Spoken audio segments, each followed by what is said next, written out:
Vous connaîtrez la vérité et la vérité vous affranchira sur les paroles de notre Seigneur Jésus-Christ. Mesdames et messieurs, bonjour et encore bienvenue dans cette émission que nous appelons Christian Talk. Christian Talk, c'est une émission d'éducation chrétienne. C'est une émission qui nous permet de parler des choses que nous devons faire en tant que chrétiens, surtout dans notre vie, tant que nous sommes encore sur la terre, avant la venue de notre Seigneur Jésus-Christ et notre rencontre avec lui dans les airs. Nous sommes encore dans la joie, bien-aimés dans le Seigneur, parce que vous êtes là, nombreux, en train de nous suivre. Vous avez choisi cette émission pour vous éduquer. Vous avez choisi cette émission pour vous indiquer la porte du ciel et vous avez choisi cette émission pour vous aider à savoir comment vivre avec les autres, comment vivre en tant que chrétien dans votre vie et dans votre marche avec le Seigneur. Aujourd'hui encore, c'est un jour de grâce, un jour que le Seigneur a fait. La Bible dit, voici le jour que le Seigneur a fait, qui sera pour moi un jour de joie, un jour d'allégresse. Je sais, bien-aimé dans le Seigneur, que ce moment sera un moment de joie, sera un moment d'allégresse, parce que l'Éternel l'a fait pour vous. Il vous a donné ce temps, cette opportunité, ces moments. C'est parce qu'il a un projet, il a un plan avec chacun d'entre nous. Voilà pourquoi nous sommes vivants, voilà pourquoi nous sommes encore là.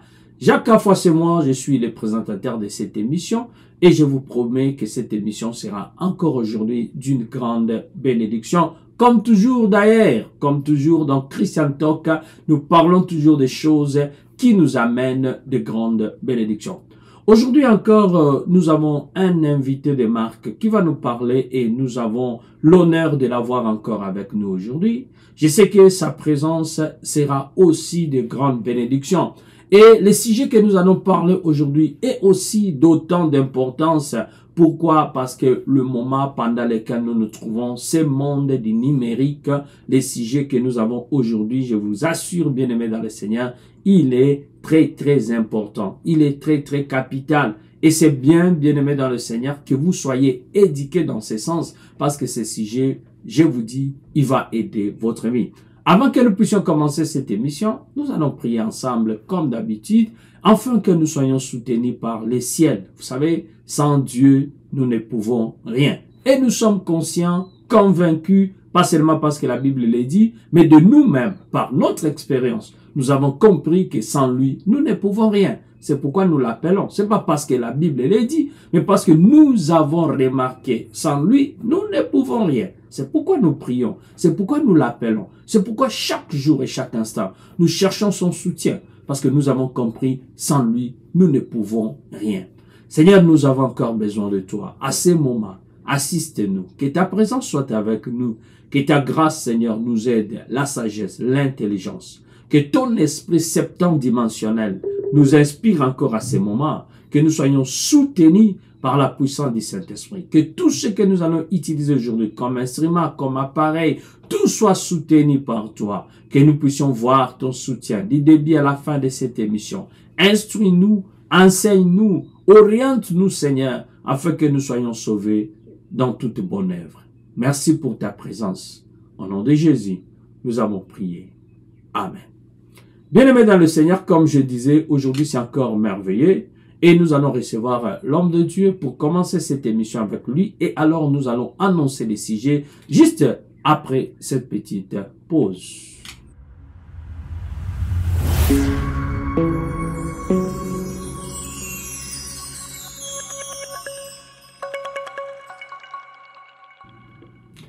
Merci, comme vous venez de le remarquer, bien-aimés dans le Seigneur. Je ne suis pas seul sur ce plateau. Je suis avec l'homme de Dieu, le révérend Christophe, que j'ai encore au téléphone aujourd'hui, comme la fois passée. Et je sais que bien qu'il soit au téléphone, toutes les fois qu'il intervient dans cette émission, nous sommes largement bénis. Je vais encore le recevoir aujourd'hui. Révérend Christophe, bonjour. Bonjour, révérend Jacques Afoy. Mais nous sommes dans la joie de vous avoir, un peu de problèmes de connexion, mais je sais que le Seigneur nous aidera et nous allons évoluer. Comment vous allez et comment va toute la famille?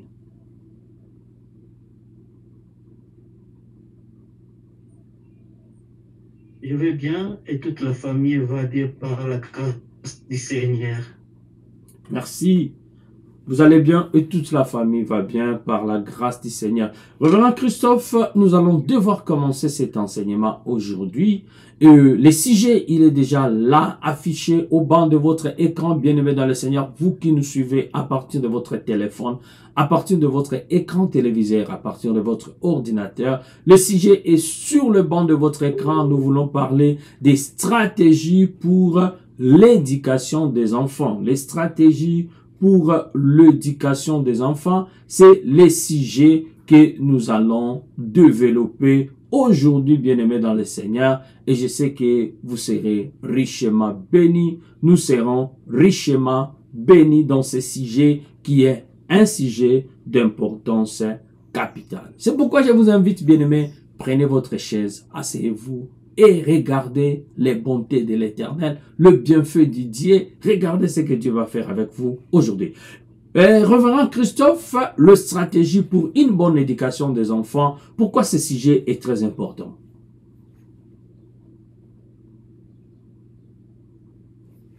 Cher frère, bien mais à la fois, vous savez, l'éducation des enfants, c'est une très bonne chose.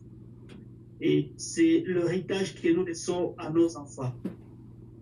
S'il n'y a pas d'éducation, il n'y a pas d'héritage. Nous pouvons laisser tout ce que nous avons comme matériel et consort à nos enfants. Si on n'a pas laissé une bonne éducation à nos enfants, nous n'avons rien fait. C'est un sujet très capital. Parce qu'il dit éducation, beaucoup de choses à la fois.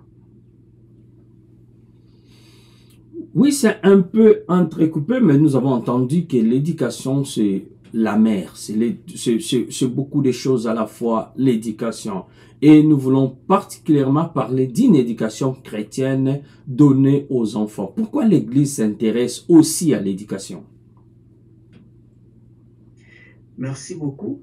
L'Église s'intéresse à l'éducation parce que l'Église a pour mission d'éduquer d'abord, que ce soit les adultes comme les enfants. Et cela, nous les trouvons dans la parole d'Israël. Oh, malheureusement, on est entrecoupé, on ne vous attend, on ne vous suit pas bien. C'est un peu entrecoupé, mais je pense que nous allons pouvoir répondre avec vous sur ce point-là. L'Église a pour mission, parce que le Seigneur dit, mon peuple n'est pas manque de connaissances. Alors, l'Église a pour mission la connaissance. L'Église a pour mission de donner la connaissance parce que le peuple de Dieu est perdu par manque de connaissances. Quand nous parlons des stratégies de l'éducation des enfants, Pasteur Christophe, qu'est-ce que vous avez à nous dire? Merci.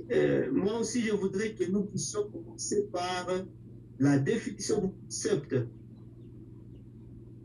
Avant tout, nous allons comprendre notre terme avant de l'enseigner ou avant de discuter ensemble sur le sujet que nous avons choisi aujourd'hui. Allez-y. Oui, nous avons clé dans notre sujet, nous avons enfin stratégie d'éducation. Oh, malheureusement. Est-ce qu'on peut essayer de reprendre cet appel d'abord avant que vous puissiez continuer? Oui, nous disions que pour commencer, nous devons d'abord comprendre notre sujet. Nous avons parlé des trois mots-clés qui se trouvent dans notre sujet: enfant, stratégie et éducation. Ouais. Qu'est-ce qu'un enfant?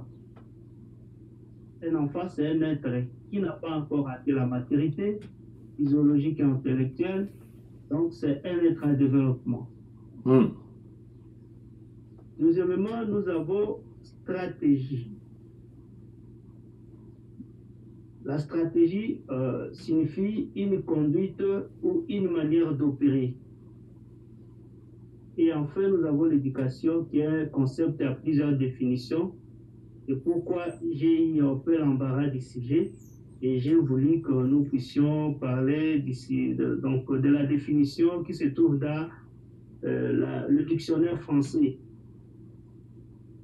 qui définit l'éducation comme état une action d'élever, de former un enfant et développer ses facultés intellectuelles, morales et spirituelles. Ce qui m'a un peu attiré dans cette définition-là. Alors, si nous voyons les stratégies que nous devons utiliser ou que nous devons employer, nous, en état que parents, pour développer les capacités intellectuelles, les capacités morales et spirituelles de nos enfants, nous devons utiliser des stratégies qui ont 3 dimensions. Donc, ces 3 dimensions, ça doit être une stratégie qui doit nous aider à élever d'abord nos enfants, à le former et à le développer. Élever un enfant signifie le porter vers ce qui est plus grand qu'il soit, en parlant de son âme et ses désirs. Former, c'est instruire, façonner par l'instruction, par l'éducation, de manière à faire contacter certaines habitudes.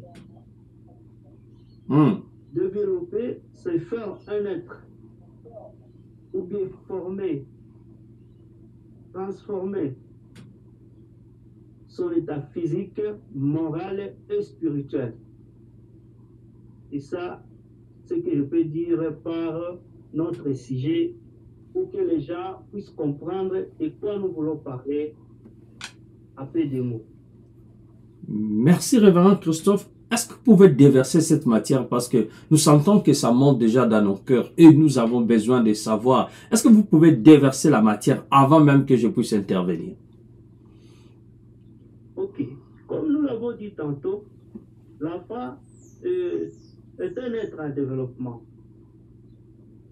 C'est pourquoi son éducation impose aux parents de s'y prendre avec manière en imposant une conduite digne. Nous devons savoir que pendant toute notre vie, nous, parents, nous sommes les modèles parfaits pour nos progénitures. Ils nous regardent, ils nous voient faire et ils nous imitent. C'est ça la semence que nous plantons et parfois inconsciemment. Alors nous avons en tant que parents une grande influence sur la vie de nos enfants. Nous devons veiller sur notre manière de nous comporter, de parler et d'agir dans nos foyers. Notre vie est un miroir à travers lequel nos enfants se regardent et commencent déjà à savoir ce qu'ils seront demain. Nous devons bannir certaines choses dans notre vie pour influencer positivement la vie de nos enfants. Et c'est ça la stratégie dont nous allons utiliser et ce que nous allons dire, donc ce que nous allons expliquer pendant notre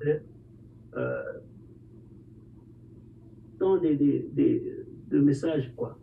Donc la première des choses que vous dites, le stratégie que nous pouvons utiliser, ce sont des choses qui feront de nous des rôles modèles, comme on le dit en anglais, les modèles pour nos enfants. Si, c'est ça. D'accord, mais je voudrais... Nous devons développer une manière de vivre qui va impacter positivement la vie de nos enfants. Ce sont les stratégies. Parce que il y a un adage qui dit l'enfant vient au monde en singeant les adultes. Donc la bonne manière, la bonne stratégie de l'éducation consiste aux adultes de mieux se comporter face aux enfants parce qu'ils sont le premier modèle de la vie de l'enfant. Et c'est la vie des parents qui est ancrée dans la vie des enfants. Mais parce que la Bible nous dit, allez-y. Dans Galates, si je peux, vous pouvez me le permettre, Dans Galates chapitre 6, verset 7. Attendez, je vais mettre le texte ici, comme ça on va le lire avec tout le monde. Vous dites Galates chapitre 6 et le verset 7. Le verset 7 de la Bible de Galates chapitre 6, je vais le mettre ici, comme ça on va le lire avec tous les téléspectateurs. Ah, la Bible dit ce qui suit, allez-y, ne vous y trompez pas, on ne se moque pas de Dieu, c'est qu'un homme aura semé, il le moissonnera. Exactement. Hum. Ce que tu sèmes dans tes enfants, tu les récoltes un jour, même contre toi. Si tu l'as mal semé, tu peux les récolter contre toi-même. C'est ça les dangers. Alors vous allez me demander comment nous sémons dans nos enfants. Voilà la question. Nous avons dit ceci. Notre comportement, notre manière de vivre, il se définit par la manière d'agir, de parler, de faire. Si je peux exagérer encore, c'est ce qui constitue les stratégies pour une bonne éducation. Parce que ce sont les semences que nous sommes en train de semer dans la vie de nos enfants.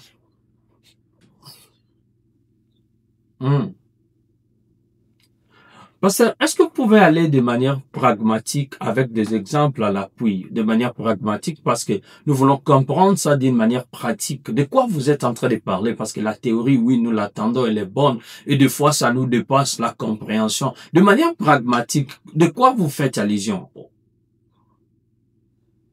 Merci. Nous allons parler d'une manière pragmatique. Alors, à parler d'une manière pragmatique, nous allons pas parler de trois attitudes plus graves qui peuvent influencer négativement la vie de nos enfants. Ce sont les attitudes à bannir. Et la première attitude, c'est l'hypocrisie. Nous devons bannir d'abord l'hypocrisie. Nous allons lire dans Matthieu, chapitre 23, du 27e au 28e verset.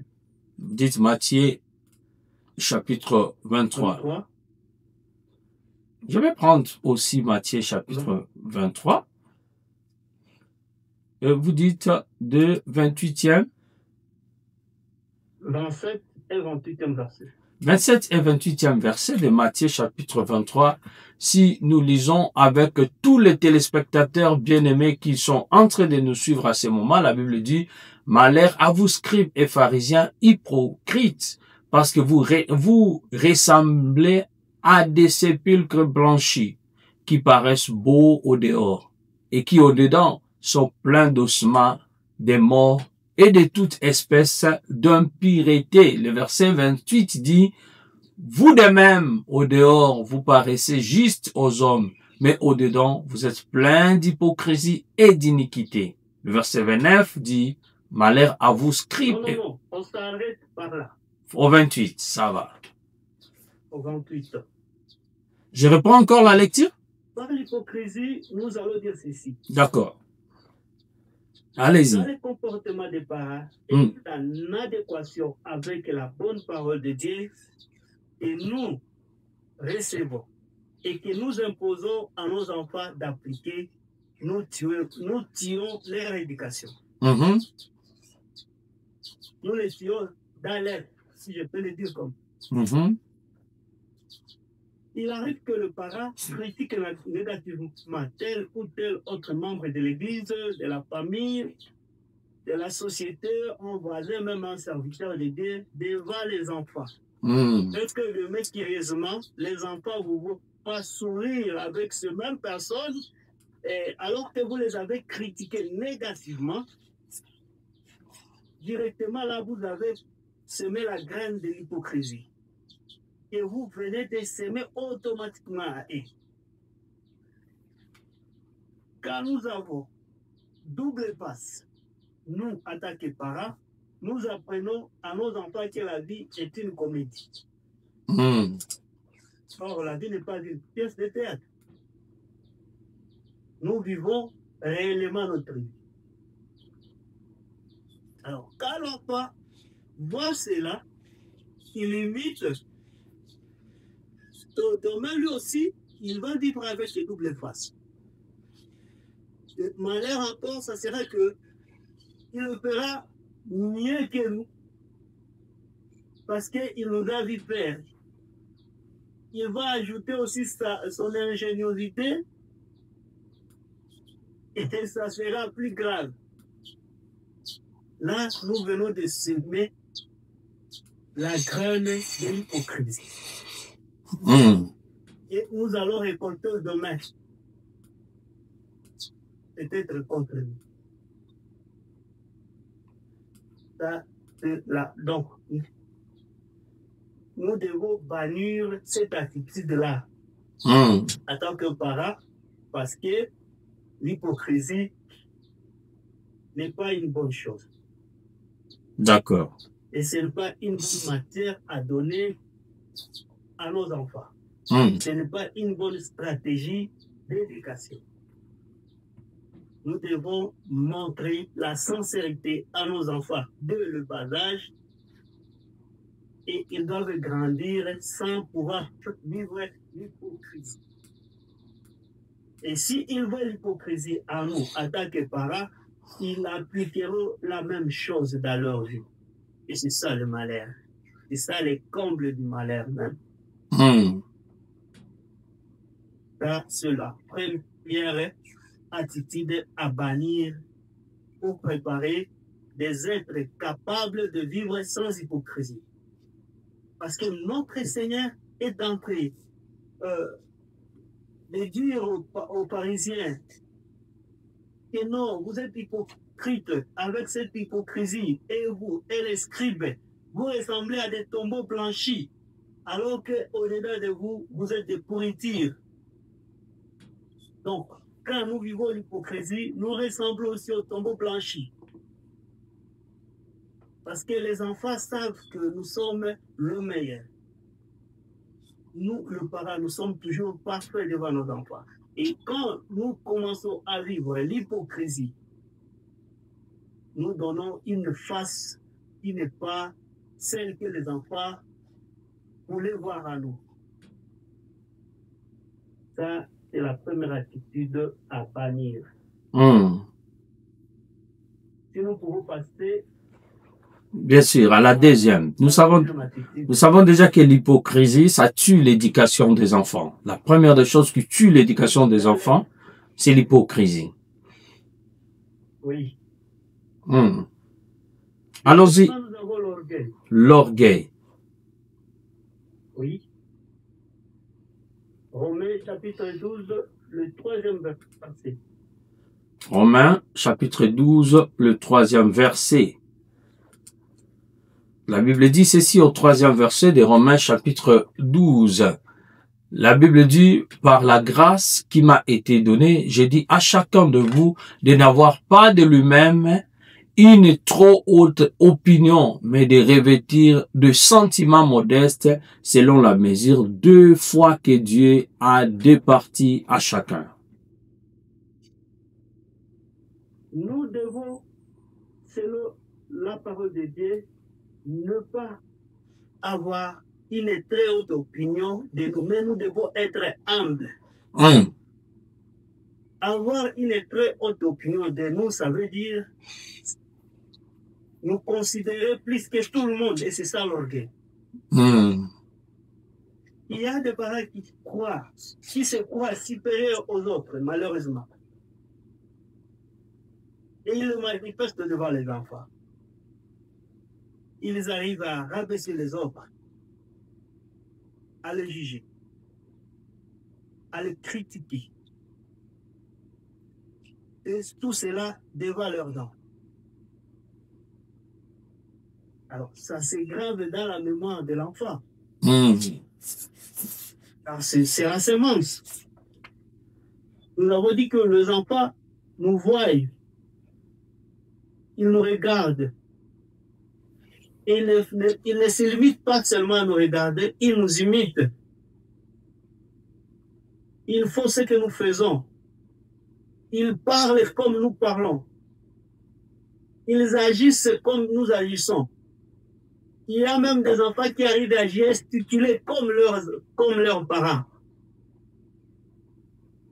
Alors, quand nous avons semé l'orgueil, c'est déjà la semence du diable que nous mettons dans nos enfants. Et ou dans leur cœur. De tels enfants vont grandir avec un esprit de mépris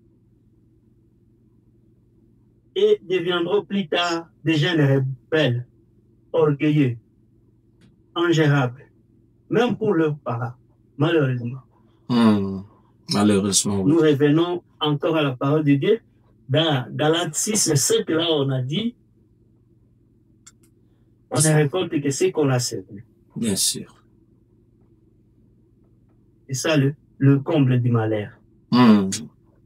Donc, notre deuxième attitude à bannir pour être de modèle dans la vie de nos enfants, c'est l'orgueil. Nous devons vivre humblement, comme l'apôtre Paul nous l'exhorte. Nous ne devons pas avoir une très haute opinion de nous. On n'a pas dit de ne pas avoir une opinion de nous-mêmes, mais quand c'est très haute, quand ça dépasse la limite, c'est ce qu'on appelle l'orgueil. Je vois. Parce que la Bible nous dit nous devons aimer les autres comme nous nous aimons nous-mêmes. Moi, je suis de ceux qui disent que quand on se hait, on ne peut pas aimer. Et quand on n'a pas quand même une opinion de nous-mêmes, on ne peut pas avoir aussi une opinion d'une autre personne. Mais quand nous avons une très haute opinion de nous-mêmes, tout excès est nuisible. Alors nous devons bannir l'orgueil à nous pour préparer de personnes humbles. Parce que Dieu résiste aux orgueilleux. Mais il fait grâce aux humbles.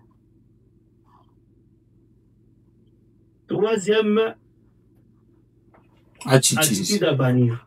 Bien sûr. Le mépris des autorités ecclésiastiques. Parce que c'est devenu une monnaie courante dans notre société actuellement.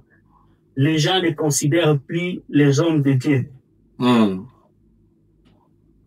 Et vous allez trouver des familles qui critiquent les hommes de Dieu devant les enfants. C'est terrible. Alors, qu'est-ce que la Bible nous dit? Nous allons lire dans Hébreux chapitre 13, le 17e verset. Hébreux chapitre 13, le 17e verset. La Bible dit ce qui suit au verset 17 d'Hébreux chapitre 13. Obéissez à vos conducteurs et ayez pour eux de la déférence, car ils veillent sur vos âmes, comme devant en rendre compte. Qu'il en soit ainsi, afin qu'ils le fassent avec joie et non en gémissant, ce qui ne vous serait d'aucun avantage. Amen. Amen.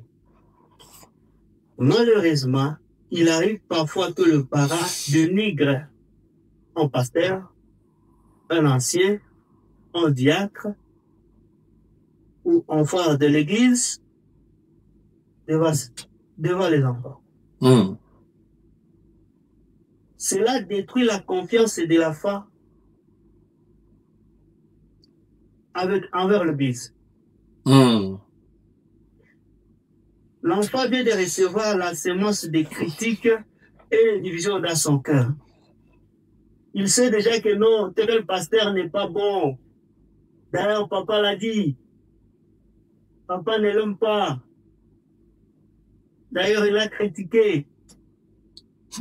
Et cela est en adéquation avec ce que nous venons de lire dans Hébreux 13, verset 17. nous devons obéir à nos conducteurs. Et nous devons avoir de la déférence, le respect, une soumission aux autorités ecclésiastiques, parce qu'ils veillent sur nos âmes comme devant en rendre compte. Donc ce sont des gérants, des âmes devant Dieu. Et quand un parent méprise une autorité ecclésiastique devant les enfants, il vient de tuer l'éducation de cet enfant-là. L'enfant n'aura plus de confiance. Il va croire même que l'église, c'est un club là qui n'a pas de son. C'est comme un cirque. Tout ce qu'on fait là, c'est de la blague. Papa, bon, nous y amène, mais il n'y croit même pas. Et demain, les enfants seront désorientés spirituellement parce que toi, parent, tu as semé une très mauvaise à l'enfant.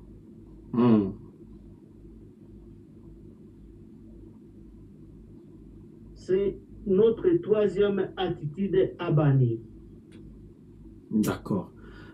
Alors, si vous résistez, l'enfant vient de recevoir cela dans son cœur, alors ne soyez pas surpris.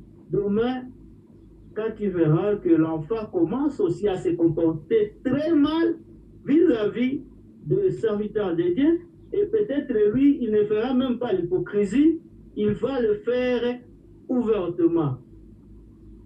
Et tu ne sauras pas comment le réprimander parce qu'il va te confronter. C'est toi qui avais commencé. D'ailleurs, tu l'avais critiqué. Comment moi je peux le prendre au sérieux? Comment je vais prendre ces serviteurs au sérieux alors que papa l'a critiqué devant moi? Et c'est ça nos trois attitudes à bannir. Merci, révérend Christophe. Alors, nous avons aussi les bonnes stratégies pour bien éduquer nos enfants. Bien Ils sont très simples et se trouvent toutes dans la parole de Dieu. Avec votre permission, je pense que nous devons les entamer. Allons-y aux stratégies avant que nous puissions revenir dans notre intervention. Est-ce que vous pouvez aller aux stratégies d'abord et puis peut-être nous aurons d'autres interventions après. Merci beaucoup. Nous avons 4 stratégies. Notre première stratégie, et nous devons adopter parce que nous avons déjà terminé les stratégies ou les attitudes à bannir. Notre première stratégie, c'est l'instruction selon la voie du Seigneur. Il se trouve dans Éphésiens chapitre 6, le 4e verset. Vous dites Éphésiens chapitre 6, le 4e verset. Voilà ce que dit Éphésiens chapitre 6 au 4e verset. La Bible dit: et vous, pères, n'irritez pas vos enfants, mais élevez-les en les corrigeant et en les instruisant selon le Seigneur. Et vous, pères, n'irritez pas vos enfants. Pourquoi? Il y a des parents qui irritent leurs enfants. Ils arrivent même à faire de leurs propres enfants des ennemis. Il y a même une maman que je connais qui a poussé son enfant au suicide. Chaque jour, quand il voit l'enfant, il commence à l'engueuler, à le dénigrer devant tout le monde, jusqu'à ce que l'homme de l'enfant a été irrité et il est allé à prendre des substances toxiques pour mettre fin à sa vie. What? C'est terrible. Que nous dit encore la Bible sur ce même sujet? Nous allons lire dans Proverbe chapitre 22, verset 6. Nous allons lire Proverbe chapitre 22, verset 6. Je vais prendre Proverbe une seconde. Proverbe chapitre 22. Et le verset, c'est le verset 6. La Bible dit ceci au verset 6 de Proverbes chapitre 22. Instruis l'enfant selon la voie qu'il doit suivre et quand il sera vieux, il ne s'en détournera pas. Amen. C'est la deuxième partie de Éphésiens chapitre 4 qui nous dit « Élevez-les à les corriger et à les instruire selon le Seigneur. Alors, dans Proverbe 22, verset 6, on nous dit « Instruis l'enfant selon la voie qu'il doit suivre. » Et quelle voie? La voie du Seigneur. Selon la voie du Seigneur. Pourquoi? Quand il sera vieux, il ne s'en détournera pas. Mais vous allez voir actuellement, mon frère, il y a des chrétiens qui oublient d'instruire leurs enfants selon la voie du Seigneur et qui les laissent dans la liberté totale que nous pouvons même appeler libertinage. Quand vous arrivez dans leur salon, ce sont les dessins animés. Et quand vous voyez tout le thème de ces dessins animés-là, ce sont des thèmes qui cadrent avec la magie. La quasi-totalité des dessins animés, ça cadre avec la magie. Le super-héros, je ne sais pas, les anciens contes des fées, je ne sais pas quoi, c'est tous ceux qui sont le thème de ces animés. Même quand l'enfant est à l'église, son esprit est sur l'écran. Même quand l'enfant a un devoir, que je termine vite mon devoir pour aller voir mon dessin animé. Et ce sont les dessins animés qui ont remplacé la voix du Seigneur dans nos salons. Actuellement, c'est comme un luxe.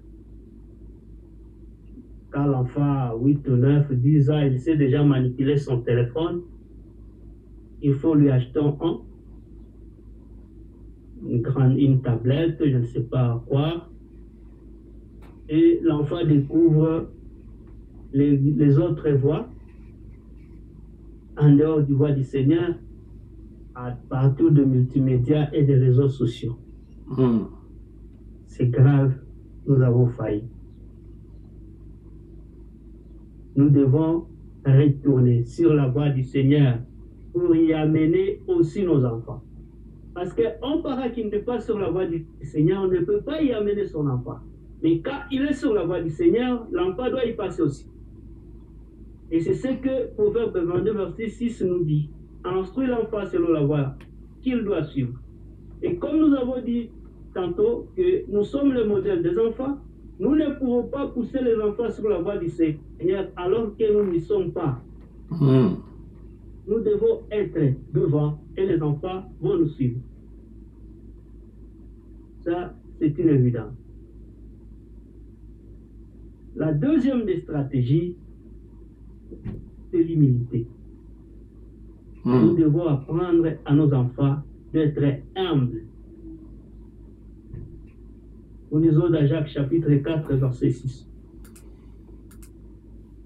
Jacques chapitre 4, le verset qui sera lu, c'est le verset 6.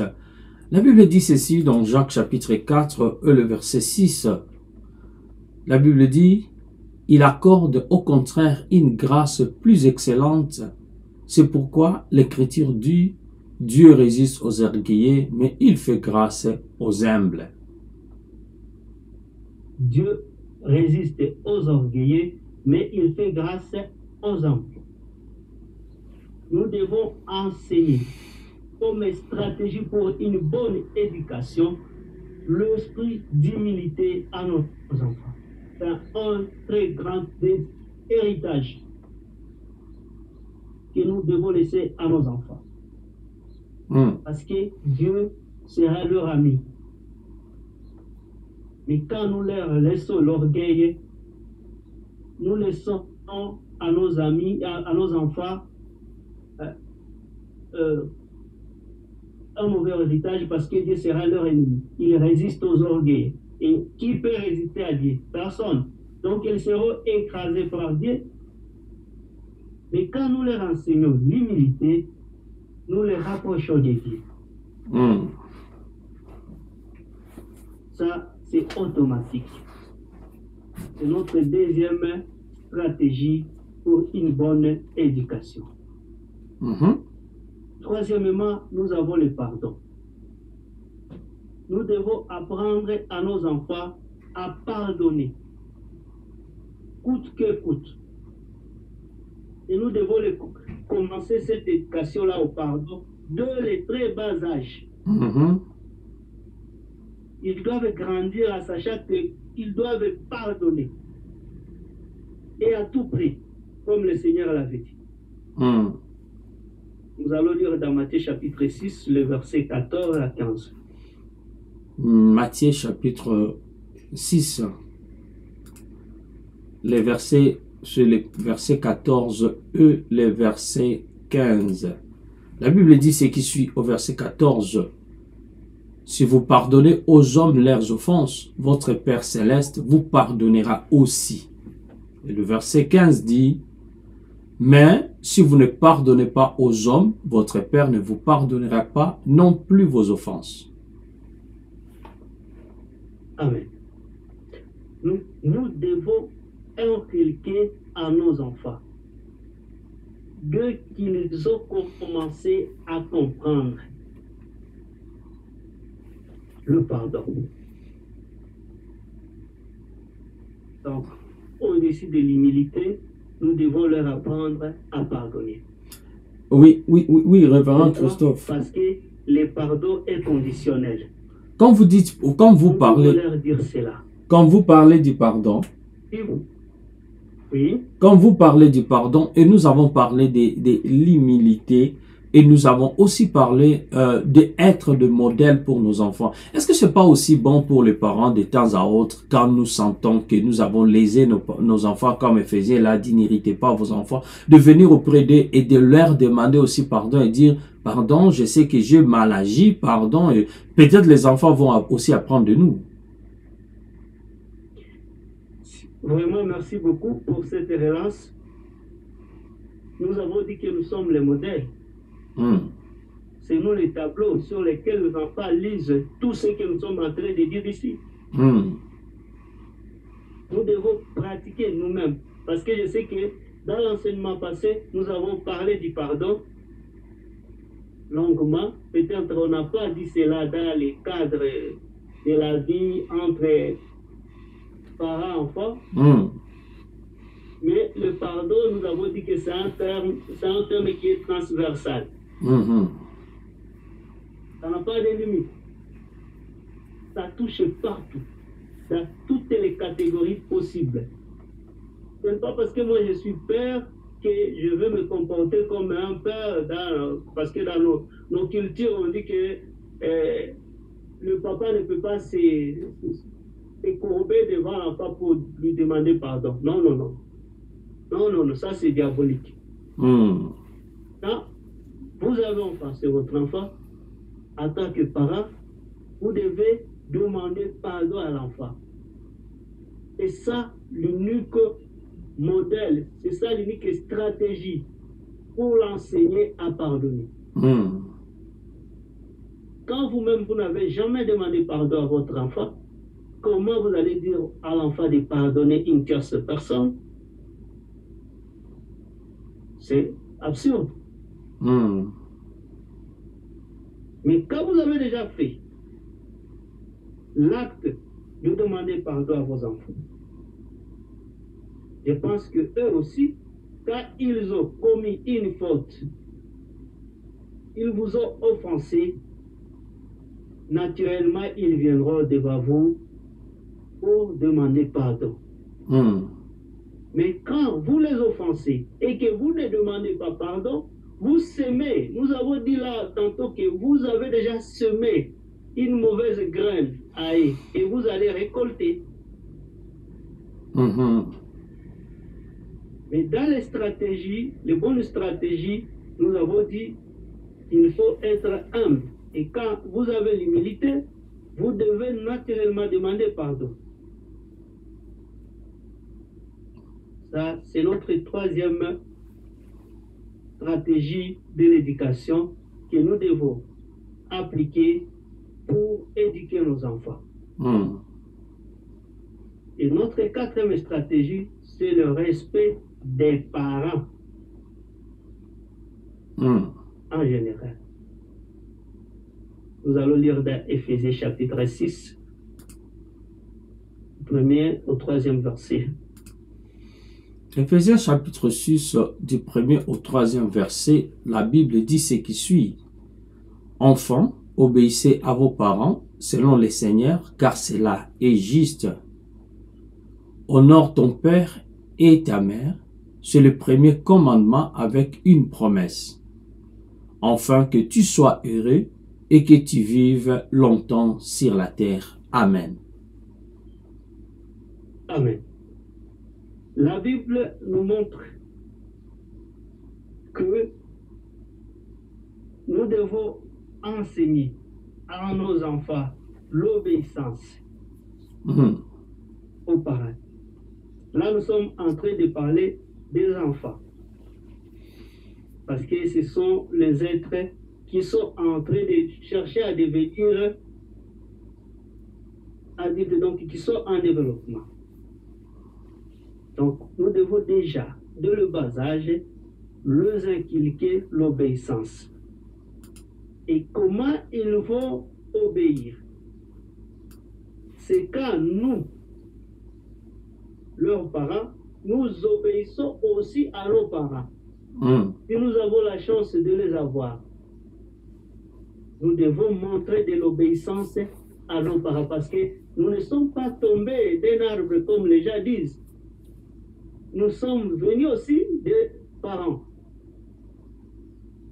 Si nous méprisons nos propres parents, nous ne les honorons pas. Nous ne les obéissons pas. Nous sommes en train de semer directement dans nos enfants ce que nous allons récolter demain. Parce que certains parents négligent les leurs. Ils négligent leurs propres parents. Vous êtes parents, mais vous négligez vos propres parents. Et vous croyez que non, les enfants que vous êtes en train de mettre au monde et qui sont en train de vous voir mépriser vos propres parents, ce sont eux qui vont vous respecter demain? Non, jamais. C'est non. C'est jamais. Jamais. Ils vont vous obéir?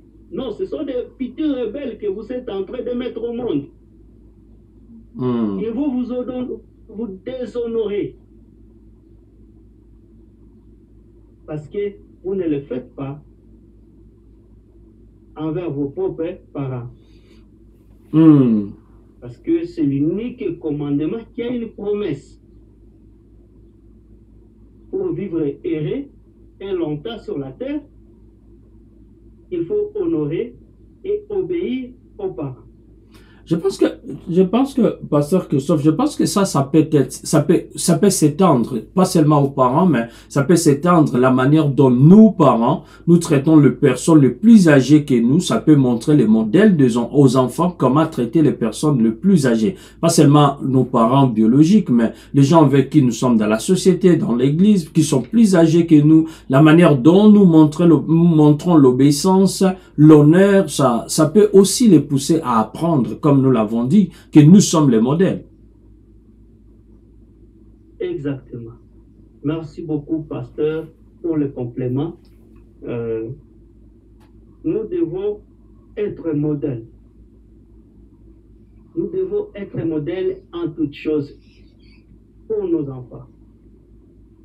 Donc, pendant le moment, pendant tout le temps que nous vivons, nous devons savoir que nous ne vivons pas pour nous-mêmes, mais nous vivons d'abord pour nos enfants. Que nous sommes devant et ils sont en train de nous voir. Nous sommes en train de leur montrer le chemin. Nous ne pouvons pas dire, c'est ce que nous avons dit là tantôt, que si nous appliquons l'hypocrisie avec nos voisins, le membre de l'église, avec le membre de la société, les enfants nous regardent et ils sont en train de nous imiter. Et ils vont développer, ils le feront mieux que nous ou pire que nous. Alors, nous devons à tout moment montrer l'exemple. Ce ne sont pas seulement nos parents biologiques que nous devons honorer, que nous devons obéir. Nous devons obéir, montrer à nos enfants que tous ceux qui ont l'âge, notre âge, ce sont leurs parents aussi. Et ceux qui nous dépassent, ce sont leurs grands-pères, grands-parents. Donc nous devons mettre de l'étage à leur montrer que tout ce monde-là mérite le respect. Parce que nous sommes les premiers responsables de l'éducation de nos enfants. D'accord. Peut-être pour continuer, Pasteur Christophe, et sur ces mêmes points-là, je peux conclure que ce que nous faisons éduque nos enfants mieux même que ce que nous parlons. Exactement. Ce que nous faisons éduque nos enfants. Plus que ce que nous parlons. Nous pouvons dire, et ils vont dire, ah papa, ah non, moi je ne le fais pas. Pourquoi tu ne le fais pas? Tu forces, mais à la fin, l'enfant va te dire, d'ailleurs toi-même tu avais fait ceci tel jour, et tu auras honte. Ils vont te rappeler le jour où toi tu avais manqué du respect, par exemple, à une autre personne, à une grande personne, ou à un ami, ou à un frère de l'église, ou à un membre de la société, et vous aurez honte devant l'enfant. D'accord. Et il y a ceux qui recourent directement à la violence. Après avoir manqué quoi dire à l'enfant. D'accord. Parce que je suis conscient du temps que nous avons déjà pris, mais j'ai peut-être des préoccupations que je voulais comprendre. Je ne sais pas si vous pouvez aller de manière le plus brève. Et la première, c'est de savoir quelle est la place de cette discipline physique que nous utilisons sur nos enfants dans l'éducation. Quelle est sa place? Est-ce que il y a mieux qu'on peut faire? Est-ce que c'est ce qu'il y a de mieux? Ou encore, est-ce qu'il y a mieux qu'on peut faire? Par exemple, dans le pays, nous qui sommes dans ces pays occidentaux, il y a plus des disciplines corporelles. On n'utilise plus de fouet et quoi pour devoir éduquer les enfants. Et par contre, vous verrez qu'ils utilisent des stratégies comme le louange aux enfants, encourager les bonnes habitudes par des cadeaux, par des ceci. Quelle est la meilleure parmi les deux? La meilleure parmi les deux, la discipline physique et la discipline émotionnelle, quoi. Travailler sur l'émotion des enfants comme ils font là-bas. Ouais. Vraiment, je suis un peu surpris qu'ils puissent chaque fois utiliser des louanges et consoles. C'est vrai on a appris ça en pédagogie, qu'il y a des sortes de récompenses négatives, de récompenses négatives et récompenses positives. Et pour les récompenses positives, si je peux commencer par là, ce sont les louanges, les cadeaux, je ne sais pas quoi, tout ce qui peut réjouir l'enfant. Et pour ce qui est des récompenses négatives, vous pouvez blâmer un enfant, vous pouvez lui parler négativement, mais je ne suis pas d'accord avec ça parce que les paroles bleues, c'est plus que le fouet et ça reste dans la mémoire des enfants longtemps. Et c'est ça le problème. Heureusement que vous êtes de formation, de cette formation-là. Et c'est ça le problème. Dit-on que quand vous parlez à votre enfant, toujours vous le montrez quand il fait le mal, vous pointez les mal. Quand il fait le bien, vous ne pointez jamais les bien. Quand il fait le mal, vous pointez les mal. Et ça lui donne une attitude négativiste. L'enfant devient plus négatif envers lui-même, envers son propre opinion, vers des soucis qu'il fait. Ça développe une attitude très négative par rapport à lui-même. Oui, oui, parce que ça lui enlève d'abord l'estime de soi. Oui. Il se voit comme s'il n'est rien, il est moins que rien dans la société. Et il va développer une attitude négative et il sera toujours sur la défensive. Et il peut faire même de mauvaises choses parce qu'il sait que personne ne va apprécier. Alors, pour moi, je dis qu'il faut marier le deux. D'accord. Il faut marier le deux culture. Comme les gens disent, le bateau et la carotte. Montrer à l'enfant que non, quand il fait des choses bien, vraiment, il faut le louer. Pour l'encourager, pour le pousser à faire mieux. Et quand il fait les choses très mal, ce n'est pas qu'il faut les torturer moralement ou physiquement, mais il faut lui montrer avec amour que ce que vous avez fait aujourd'hui ne m'a pas plu. Et je pense que l'enfant, s'il a assimilé la leçon de pardon, il va demander pardon. Il n'y a rien qui dépasse le mot pardon, la force du pardon, parce que ça libère des deux côtés.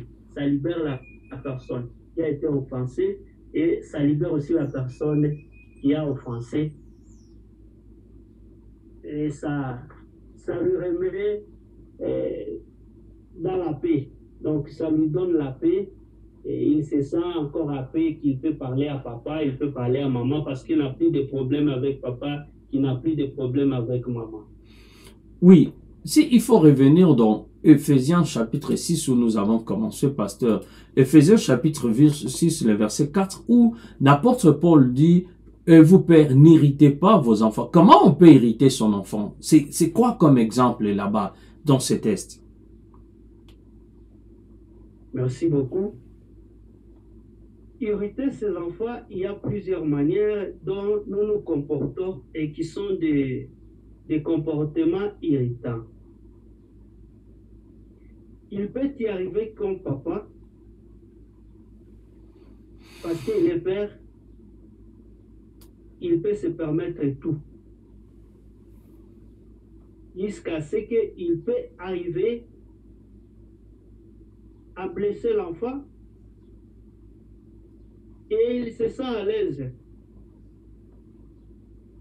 Il peut se permettre tout parce qu'il est papa, il peut faire tout ce qu'il veut et c'est moi le père de cette maison. Il y a par exemple un papa, les parents qui sont violents dans la famille. Il arrive à taper sur la maman. Je donne un exemple. Où ça devient une habitude chez le papa à se battre avec sa femme, à blesser la femme, à taper toujours sa femme dans la maison. Vous allez trouver que les enfants seront irrités. Je pense qu'il y a même des familles, bon, je sais qu'il y a des familles dans lesquelles les papas, les enfants sont arrivés même à taper leur papa parce qu'il a l'habitude de taper sur maman. C'est ça la manière d'irriter les enfants, par exemple. D'accord. Mais pour terminer cette émission, Pasteur Christophe, je sais que nous avons beaucoup à dire. Mais pour terminer cette émission, j'ai une question que je peux appeler une question d'or. Parce que dans le monde où nous sommes, nous parlons bien des limitations aux parents, de tout ce que nous faisons. Mais le monde dans lequel nous existons aujourd'hui, c'est un monde où il y a beaucoup de voix. J'ai dit beaucoup de voix. Les enfants n'attendent pas que les voix des parents. Parce que le monde est ouvert aux voix. Vous avez tantôt parlé des internets, vous avez tantôt parlé des dessins animés, bien sûr, mais également les écoles où les enfants, comme nous qui sommes en Occident, les enfants vont, ils apprennent d'autres éducations contraires aux éducations que nous pouvons avoir. Parce que peut-être une école, c'est pas une école chrétienne, bon, et le monde dans lequel nous nous trouvons, nous autres, c'est un monde de liberté où tout est permis. Bon, les enfants viennent avec ces éducations et parfois les enfants connaissent beaucoup plus que même les adultes. Ils connaissent mieux que les adultes. Ils connaissent beaucoup que les adultes. Ils écoutent plus de voix que nous ne savons même pas qu'ils ont écoutées. Et ils savent beaucoup de choses que nous ne savons même pas qu'ils ont su. Ils apprennent de plusieurs manières. Qu'est-ce que nous, parents, nous pouvons faire pour que les enfants restent encadrés, comme nous l'avons dit, selon le Seigneur, qu'ils restent encadrés dans la voie du Seigneur, quelle que soit le voix que les enfants écoutent de partout où ils sont en train de passer. Quelles sont les stratégies que nous pouvons avoir? Merci beaucoup. Et comme nous l'avons dit encore là-haut, qu'il n'y a pas meilleure stratégie que l'instruction. Parce que c'est ce que Dieu nous a donné. Et il nous a bien indiqué, nous devons instruire nos enfants dans la voie du Seigneur. Je pense que vous attendez peut-être une réponse un peu, je ne sais pas, différente de celle que je vais de commencer là. Mais je vous dis, mon frère, il n'y a pas grande chose dans l'enseignement qui peut dépasser la parole de Dieu. Il y a même des pédagogues qui ont dit que tout enseignement qui n'amène pas à la crainte de Dieu est bâclé. C'est un pédagogue qui s'appelle Dipalou qui avait dit cela. Alors, ce que je veux donner comme conseil, nous devons inculquer à nos enfants la parole de Dieu dans la fermeté et la patience. En priant pour nos enfants, parce qu'il n'y a pas grand-chose, il n'y a pas autre chose que nous pouvons faire que de leur remettre entre les mains du Seigneur. Là où ils vont à l'école, ce n'est pas à dire que tous les enfants acceptent ce que l'on dit là-bas. Nous avons enseigné dans les écoles. Vous enseignez à un témoin de Jéhovah, il vous dit non, moi je ne crois pas à ce que vous êtes en train de dire là. Votre religion là, moi je n'y crois pas. Et il reste ferme. Vous enseignez à un adventiste, il vous dit non, moi je ne peux pas venir le dimanche pour suivre et cours après midi. Non, non, non, non. Moi, plutôt le samedi. Non, non, je ne peux pas venir. C'est le sabbat. Chaque samedi, mettez-moi absent. Parce qu'il a été indiqué comme ça.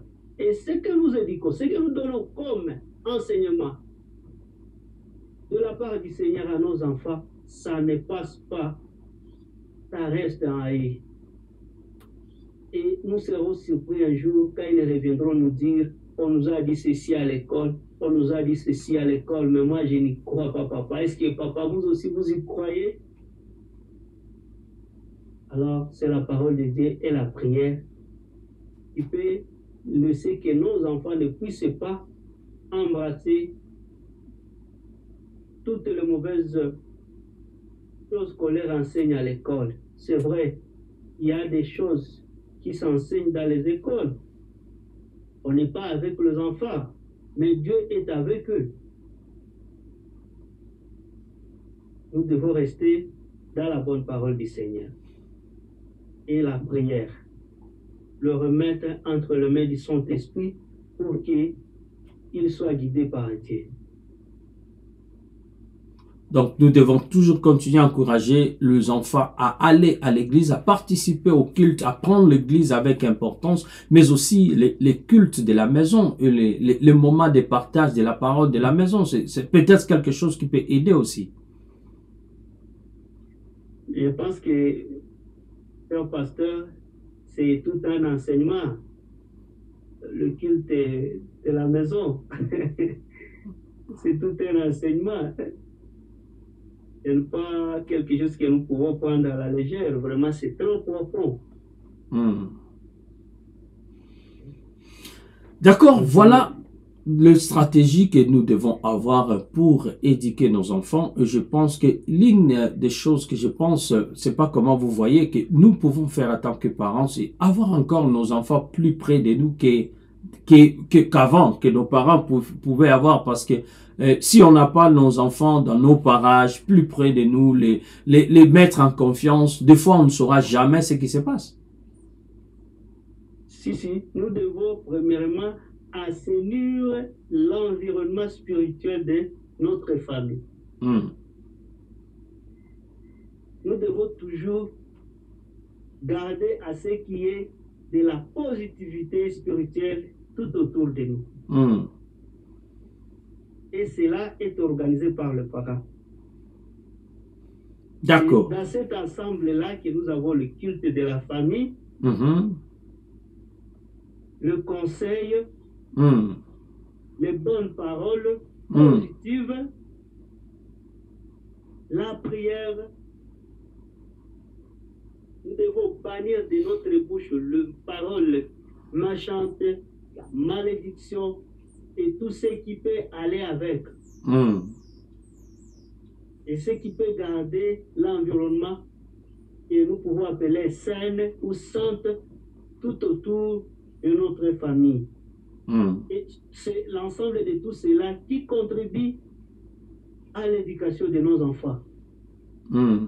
Et c'est ce qui peut les emmener d'aimer à ne pas embrasser d'autres voies discordantes dans la société ou dans notre environnement proche.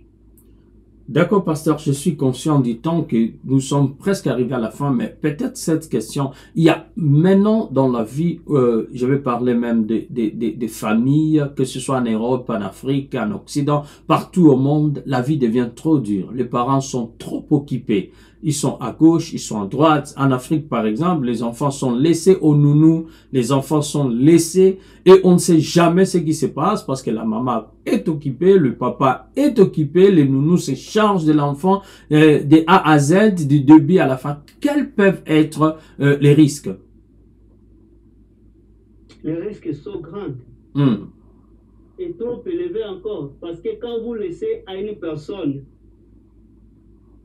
autre que vous, parents, sachez directement que c'est cette personne-là qui devient le modèle de votre enfant.